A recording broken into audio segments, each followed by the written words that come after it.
Hello there. I just wanted to say thank you for tuning in, first of all, and let you know that I wanted to share a practice that's been really dear to me over the years.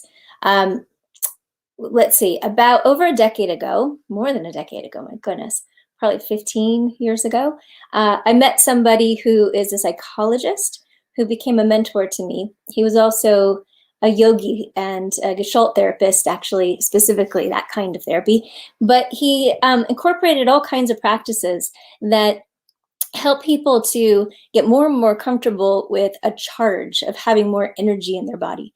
And that is one of the issues that a lot of people face, is when they have big energy or big emotions, how to regulate their nervous system when that's coming up.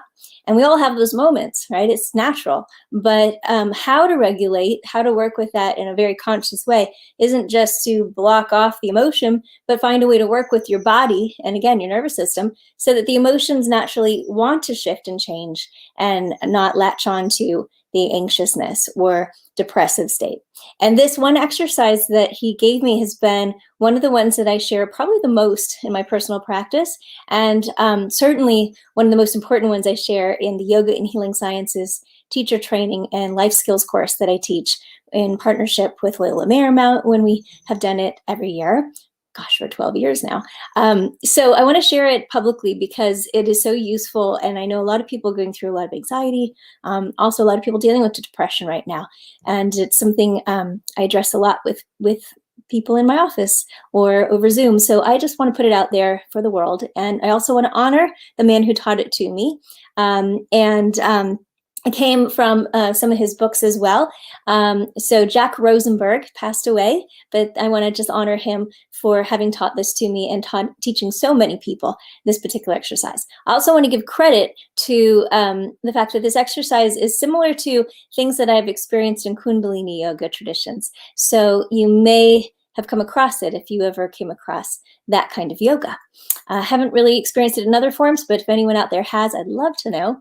And when it's done in standing form, it actually has reminded me of some of the West African dance that I used to do when I was learning West African dance in college and part of the World Arts and Cultures programs there. So it's interesting because there's something to it that's very cross-cultural and definitely hits some important, powerful ways of balancing ourselves. So we'll call it cross crawl. And the version I'm going to show today is the supine on the ground version. And I recommend that you try this maybe with me if you've never done it before, instead of just watching, or you can watch it and then please watch it again and try it with me, because there's nothing like trying it to actually understand the depths of what it can offer. The other thing to note is that the pacing or the rhythm of it is very much the key to it. And the pacing should be slow in the beginning when you're learning. And ultimately, you want to get into a pace that feels just right for you. So my pacing may not be right for you. It might be too slow or too fast. But at some point, you also want to practice playing beyond your comfort range so that you build more capacity for the ability to be with big energy, big emotions, and can work with regulating, calibrating it down or calibrating it up as needed. So consider that when you're practicing, that if you practice on your own, those are things to work with. Again, I want to just honor where it comes from, Jack Rosenberg, and I want to honor all the people that he taught with integrative body psychotherapy practices that hopefully are still sharing this out there in the world too in other ways. So here we go. Welcome to my living room. So first thing is that you want to lie on the ground or somewhere that is comfortable enough that you're not in pain, of course. We always want to start comfortably. And your eyes are an important part of this. And this can be done several ways. Sometimes it can be taught through the nose. It can also be taught through the mouth.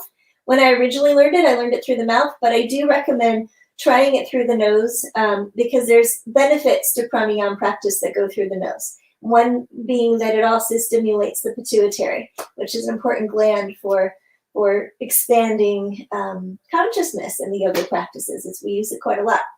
We also use it in meridian theory quite a lot. So here we go. As you inhale, you're going to raise your right arm up and watch it as it goes up. And as you exhale, watch it on the way down. And then we're going to alternate. As you inhale, watch the left arm on the way up. And as you exhale, watch it on the way down. We're going to keep going. Inhaling, the right arm goes up. You watch it on the way up. Exhale, watch it on the way down. Inhale, watch the left arm on the way up. Exhale, watch it on the way down. And now I'm going to add the opposite leg to this. So I'm going to inhale, raising the right arm and the left knee at the same time. And exhale, bringing him back down. The eyes keep watching the arm. Inhaling, left arm, right leg up. Exhale as they come down. Going to keep it going. Right arm and left leg. Exhaling down. Keeping it going. Left arm and right leg. Exhaling down. So I'm going to keep moving. But if it were you doing this, I'm going to encourage you to track the motion. Sorry, that's my dog. We're going to track the motion back and forth. And keep going. Breathing steadily. This is just like how life is too. There's always going to be some distractions, but stay with it if you can.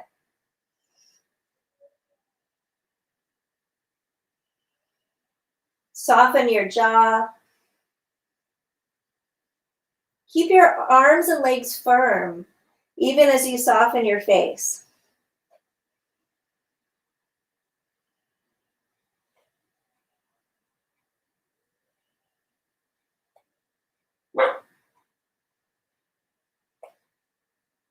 Okay, now we're going to keep it going, and we're going to go a bit faster.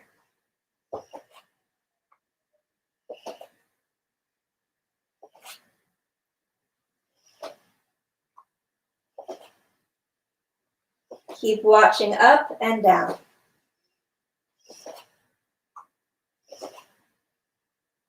And make sure that your breath isn't shallow. You want your breath to be big and full.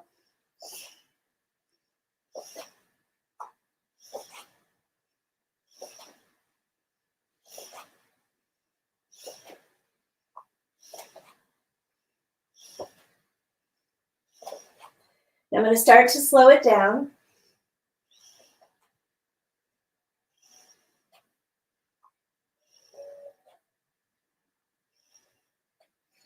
And slow it down.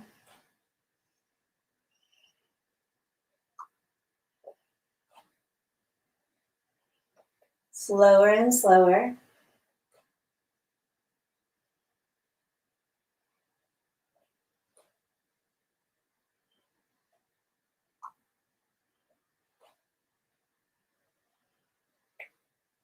Eyes still tracking the movement of the arm. And then I'm going to let it go and come into what we call Shavasana in yoga, which would be letting the palms turn open, letting the thighs naturally turn open, relaxing your body. And take a moment to close your eyes.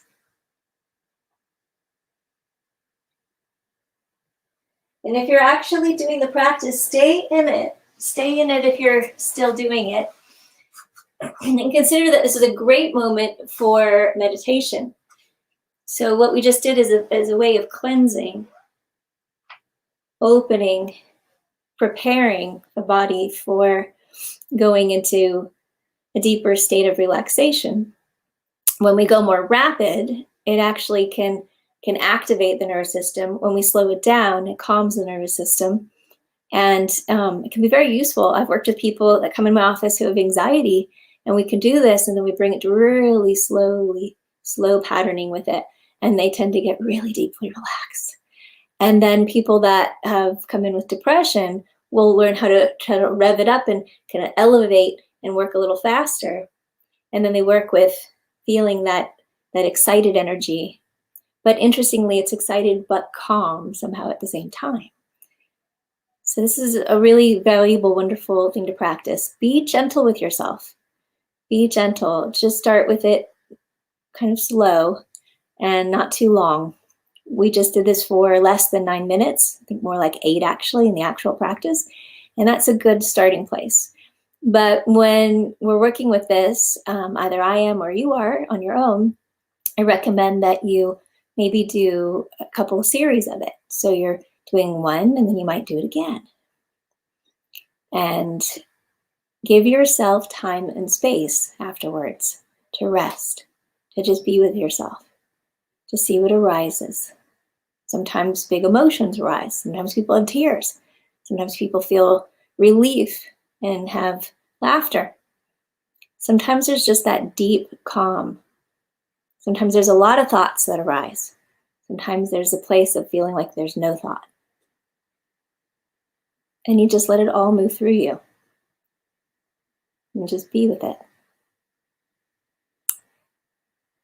So anyone who has practiced this, or if you're going to, please also reach out to me. You can find me at tarawellness.com if you have questions about it. I'm happy to respond. If you're interested in learning more, I highly recommend my program, Yoga in the Healing Sciences, which is a life skills program and teacher training program. And you can look that up on my website too, tarawellness.com. And hope to hear comments and hear from anyone that is practicing this. All the best. Blessings, everybody.